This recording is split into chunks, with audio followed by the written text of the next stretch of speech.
Ребят, я вас всех приветствую. Сегодня у меня вот такая интересная BMW в работе. Это BMW 46 кузов, кабриолет, как вы видите.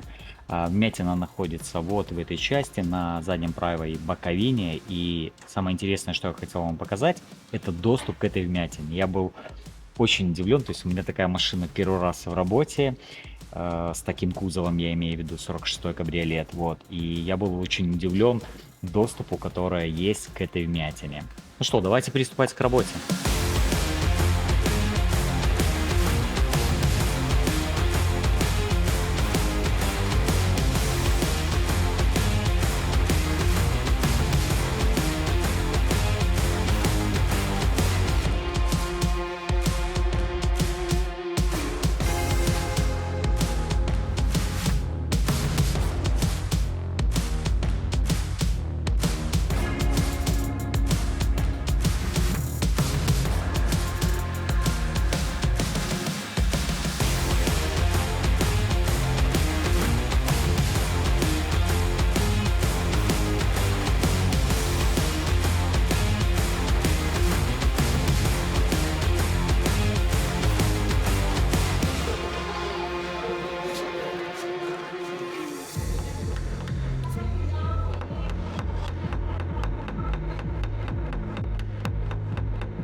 Итак, ребят, ну что, я закончил ремонт этой BMW. Хочу вам показать инструмент, с помощью которого я удалил эту вмятину.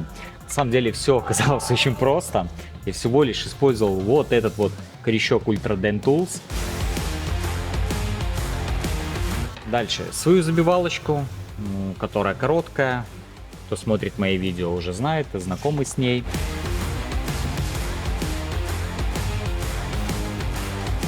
И два вида кернов, которые я использовал. Вот это это тоже Ultra Den Tools с насадкой. И для более тонкой ювелирной работы вот этот вот магнитный керн, который вот так вот магнитится. Это очень-очень удобно. В общем-то, на сегодня все, поэтому подписывайтесь на канал, поставьте лайк, если вам понравилось видео, или напишите комментарий, например, если у вас возник какой-то вопрос в процессе просмотра видео. Увидимся в следующей серии. Пока!